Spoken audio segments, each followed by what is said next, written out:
Bharatiya Janata party आवश्यक पड़े रास्तार ठिया हे सरकार विरुद्ध में। ओडिशार गणमाध्यम मानक ऊपर जो प्रकार आक्रमण करा जाउची, ए प्रकार आक्रमण आगुरु केबे देखा जाई नथिला।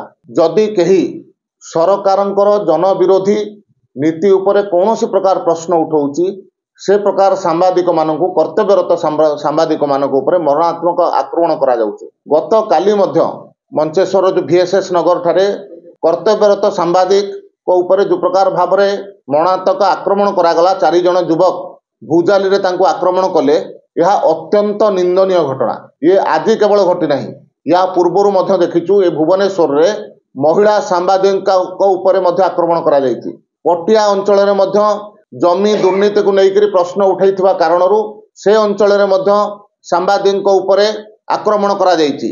विभिन्न उपनिर्वाचन समय रे मध्य सांबादिक बंधु मानक ऊपर आक्रमण करा जायछि। से नीलगिरी हो, से अस्तरंग हो, पिपिली हो, पुरी हो, विभिन्न जगार आक्रमण करा जायछि। किंतु दुखर विषय होछि, आज पर्यंत राज्य सरकार तरफरु कौनसी प्रकार दृष्टांतमूलक कार्यानुष्ठान जो माने अपराधी अछंती सेमानंक विरुद्ध रे नियागला नाही। से दृष्टि भारतीय जनता पार्टी राज्य सरकारंकर ए प्रकार निष्क्रियता को, राज्य सरकारंकर ए प्रकार सांबादिक मारण नीति को, गणमाध्यम कंठरोध करिवार नीति को दृढ़ भाव में निंदा करुचे।